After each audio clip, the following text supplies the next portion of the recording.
ಅದರ ಆಶೀರ್ವಾದಕ್ಕೆ ಇವತ್ತು ನಾವು ಆಮೇನ್ ಅಂತ ಹೇಳ್ಬೇಕಂತ. ಯಾರ ನಾಮದಲ್ಲಿ? ಯೇಸುವಿನ ನಾಮದಲ್ಲಿ ಆಮೇನ್. ನಾನು ಆಶೀರ್ವದಿಸಲ್ಪಟ್ಟನು, ಆಮೇನ್. ನಾನು ಸಾಲ ಕೊಡ್ತೀನಿ, ಆಮೇನ್. ನನ್ನ ವಿರೋಧಗಳು ಒಂದೇ ದಾರಿ ಬಂದು 7 ದಾರಿಗಳನ್ನು ಓಡಿ ಹೋಗ್ತಾರೆ, ಆಮೇನ್. ನಾನು ಎಲ್ಲರಿಗಿಂತ ಮೇಲನವರಾಗಿರ್ತೇನೆ, ಆಮೇನ್, ಆಮೇನ್, ಆಮೇನ್, ಆಮೇನ್, ಆಮೇನ್. ಎಲ್ಲ ವಿಷಯಗಳಿಗೆ ಆಮೇನ್. ನನ್ನ ದೇವರು ಕ್ರಿಸ್ತನ ಮುಖದ ತನ್ನ ಪ್ರಭಾವದ ಐಶ್ವರ್ಯಕ್ಕೆ ತಕ್ಕ ಹಾಗೆ ನನ್ನೆಲ್ಲ ಕೊರತೆ ನೀಗಿಸ್ತಾನೆ, ಆಮೇನ್.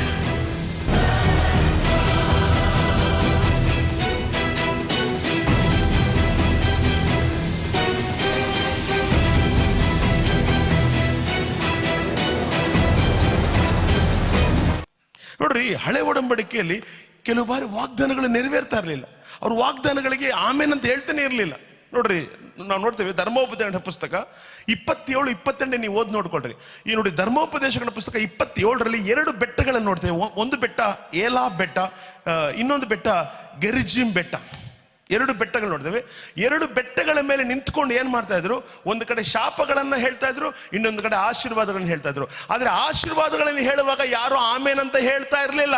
ಆದ್ರೆ ಶಾಪಗಳನ್ನು ಹೇಳುವಾಗ ಮಾತ್ರ ಎಸ್ ಆಮೇನ್, ಆಮೇನ್ ಅಂತ ಇದ್ರು. ಯಾಕೆಂದ್ರೆ ಅವ್ರದ್ದು ಯೇಸು ಸ್ವಾಮಿ ಇರಲಿಲ್ಲ.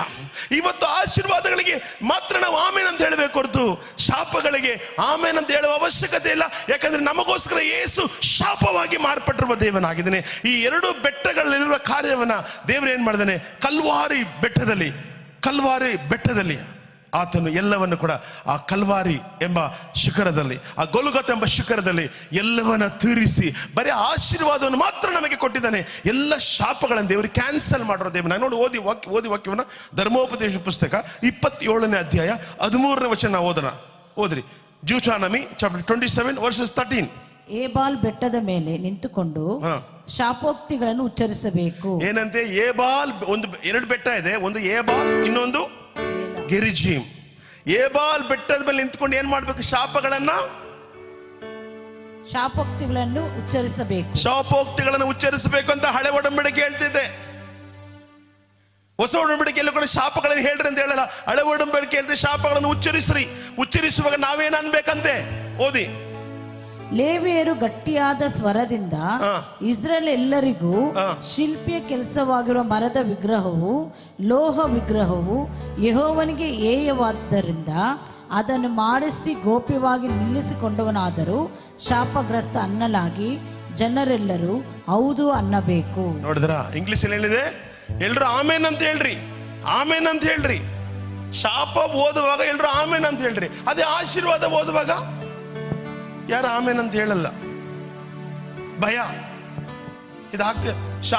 ಶಾಪದ ಮೇಲೆ ನಂಬಿಕೆ ಇದೆ, ಆದರೆ ಆಶೀರ್ವಾದಕ್ಕೆ ಯಾರು ಆಮೇನ್ ಅಂತ ಹೇಳಿಲ್ಲ. ಆದ್ರೆ ಹೊಸ ಒಡಂಬಡಿಕೆ ಅಲ್ಲಿರುವ ನಮಗೆ ಆಶೀರ್ವಾದಕ್ಕೆ ಆಮೇನ್ ಎಂಬುದಾಗಿ ದೇವರು ಹೇಳಲು ದೇವರು ನಮಗೆ ಕೃಪೆ ಕೊಟ್ಟಿರುವ ದೇವನಾಗಿದ್ದಾನೆ. ಹಳೆ ಒಡಂಬಡಿಕೆಯಲ್ಲಿ ಶಾಪಕ್ಕೆ ಆಮೇನ್ ಅಂತ ಹೇಳ್ತಾ ಇದ್ರಂತೆ ಎಲ್ರು. ನೆಕ್ಸ್ಟ್ ನೋಡ್ರಿ.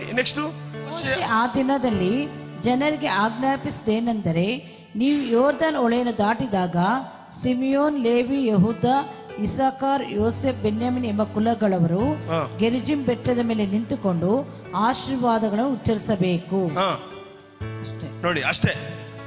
ಆಶೀರ್ವಾದಗಳನ್ನು ಉಚ್ಚರಿಸಬೇಕು ಅಷ್ಟೇ. ಆಮೇನ್ ಅಂತ ಹೇಳ. ಆದ್ರೆ ಶಾಪಗಳನ್ನು ಉಚ್ಚರಿಸುವಾಗ ಏನಂತೆ? ಆಮೇನ್. ನೀವು ಬೇಕಾದ್ರೆ ನೋಡ್ಕೊಳ್ರಿ, 27-28 ನೋಡ್ಕೊಳ್ರಿ. ಅದಕ್ಕೆ ಪೌಲನು ಹೇಳ್ತಾನೆ, ಇನ್ನು ಶಾಪಗಳು ನಮಗಿಲ್ಲ, ಶಾಪಗಳಿಗೆ ನಾವು ಮಾತಾಡೋದ ಅವಶ್ಯಕತೆ ಇಲ್ಲ. ಯಾಕೆಂದ್ರೆ ನನಗೋಸ್ಕರವಾಗಿ ಸತ್ಯವೇದದಲ್ಲಿ ಬರೆದಿರುವ ಮತ್ತು ಈ ಲೋಕದಲ್ಲಿರುವ ಎಲ್ಲ ಶಾಪಗಳಿಗಾಗಿ ನನ್ನ ಯೇಸು ಕ್ರಿಸ್ತನು ಶಾಪವಾಗಿ ಮಾರ್ಪಟ್ಟದ್ರಿಂದ ಇನ್ನು ಯೇಸು ಕ್ರಿಸ್ತ ನಂಬಿದ ನಮಗೆ ಯಾವ ಶಾಪ ಇಲ್ಲ, ಬರೀ ಆಶೀರ್ವಾದ ಮಾತ್ರ.